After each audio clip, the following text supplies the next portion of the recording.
નમસ્કાર, spark today ન્યૂઝમાં આપનું સ્વાગત છે। વેદ પરિચય અને આધ્યાત્મ સાથે વિજ્ઞાનના સમન્વય અંગે નિર્જાનંદ મહારાજે પત્રકાર પરિષદ સંબોધી હતી।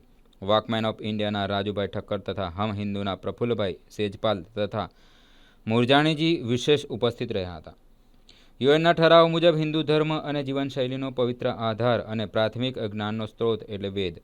યુએનના નિવેદન અનુસાર વેદની પરંપરાને સમૃદ્ધ ગણીને યુએનએ તેની સાત્યતા માટે બ્રાહ્મણોને યોગને મહત્વપૂર્ણ ગણાવ્યા છે।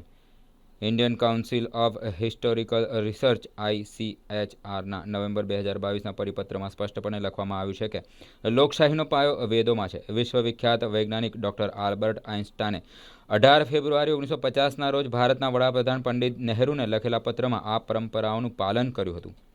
શિક્ષણ, સંરક્ષણ, સંસ્કૃતિ, સેવા, તબીબી વિજ્ઞાન, યાંત્રિક વિજ્ઞાન વિશેના તથ્યો વેદોમાં પુષ્કળ પ્રમાણમાં ઉપલબ્ધ છે। વૈદિક ગ્રંથોમાં સમાયેલા શૂન્ય અને એકના સૂત્રો, ઉપસૂત્રો, દ્વિસંગી પ્રણાલી, શ્રી ગોવર્ધન પીઠ પુરીના 143માં શ્રીમદ જગદગુરુ શંકરાચાર્ય મહારાજ દ્વારા નંદુરબાર, નાગપુર, મહારાષ્ટ્ર અને પછી વિવિધ સંસ્થાઓ અને યુનિવર્સિટીઓના વૈજ્ઞાનિકો અને ટેકનોક્રેટ્સને પ્રગટ કરવામાં આવી હતી। યુએસમાં ત્યારથી ગણતરી પદ્ધતિની ઝડપ વધી અને કોમ્પ્યુટરના ક્ષેત્રમાં ક્રાંતિ આવી, જેનો વિદેશીઓએ લાભ લીધો અને ખૂબ પૈસા કમાયા।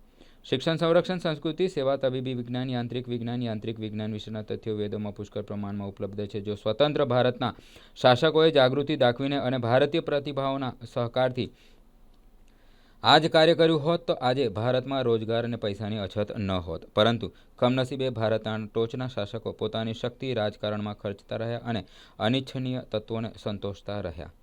આ હેતુસર શ્રી મહારુદ્ર હનુમાન મંદિર વાડી વડોદરા દ્વારા અનેક કાર્યક્રમનું આયોજન કરવામાં આવે છે।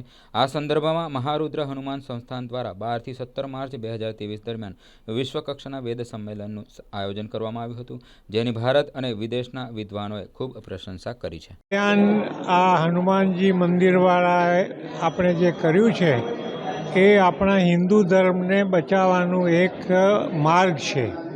અત્યારે આપણો ધર્મ એટલા બધા સંકટોમાં છે કે જો આપણે હિન્દુઓ હવે જાગશું નહીં અને આપણા ધર્મને બચાવવાની વાત નહીં કરીએ તો બહુ મોડું થઈ જશે।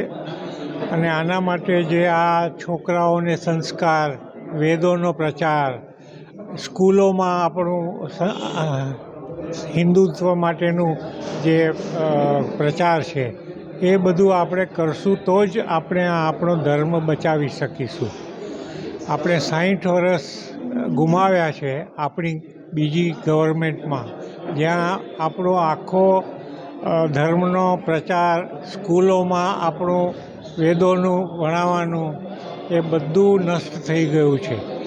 મોદીજી આવ્યા પછી થોડા હિન્દુ ધર્મને હિસાબે આપણે બધું હવે સ્કૂલોમાં આપણા સંસ્કારો આપવા અને આ સ્કૂલોમાં આપણું એજ્યુકેશનમાં પણ આ બધું વેદોનું બધું એડ કરવું, એટલે એ હિસાબે આ આપણો બહુ સારો પ્રયત્ન છે અને આ પ્રયત્નથી જ આપણે દેશને બચાવી શકીશું।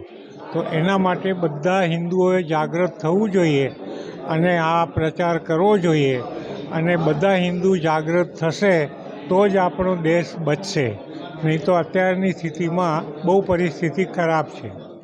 એટલે મારી અપીલ છે કે બધા હિન્દુઓ હવે જાગો, ભેગા બેસો, દેશની થોડી ચિંતા કરો અને આપણે આગળ શું કરવાનું છે, કેમ દેશને બચાવવાનો છે, કારણ કે ઘણા લોકો આપણને આપણા ધર્મને નષ્ટ કરવા માટે તૈયાર છે અને એની આપણે કોઈને ખ્યાલ નથી।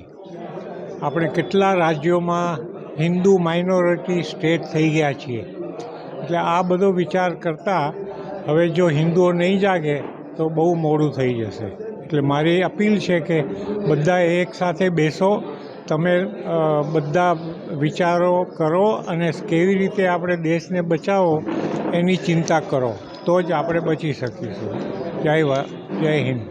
सम्राट हरिश्चंद्र द्वारा महर्षि विश्वामित्र को प्रदत्त वडोदरा भूमि में, जहाँ विश्वामित्री नदी बहती है, ऐसे पवित्र भूमि में महारुद्र हनुमान मंदिर के द्वारा वेद के प्रचार और प्रसार के भरसक प्रयास किए जा रहे हैं। इसी प्रयासों के अंतर्गत 381 दिनों का घन पारायण यहाँ पर आयोजित किया जाने वाला है। इस पारायण का हेतु वेद के प्रचार प्रसार और वेदों के गौरव में सन्निहित है। वेद भारतीय संस्कृति के मूल हैं। वेद अनादि अनंत है, इसीलिए भारतीय संस्कृति भी अनादि अनंत है। भारतीय संस्कृति के समृद्धि, संपन्नता और विशालता का यही रहस्य है। इन वेदों का प्रचार जो कि लुप्तप्राय हो गया है, उसे पुनरुज्जीवित करने के लिए ही महारुद्र हनुमान मंदिर यह प्रयास करने जा रहा है। वेद मानवता को उत्तम बनाने के लिए 14 विद्या 64 कलाओं का उद्गम स्थान है, जो कि आज दुर्लक्षित हो गया है। वेद को यूएन ने इंटेंजिबल वर्ल्ड हेरिटेज के रूप में 2003 को उद्घोषित किया और 2008 को उसने इंटेंजिबल हेरिटेज के लिस्ट में वेदों को शामिल कर दिया। यूएन ने तो वेदों की दखल ली, पर ना भारत के संविधान ने इसकी दखल ली, ना भारत के किसी शासन तंत्र ने इसकी दखल ली। हम चाहते हैं कि भारत के संविधान और भारत का शासन तंत्र वेदों को नेशनल हेरिटेज के रूप में घोषित करे, पर ये तो तभी वे घोषित कर पाएंगे जब वेदों का गौरव उन्हें पता चलेगा।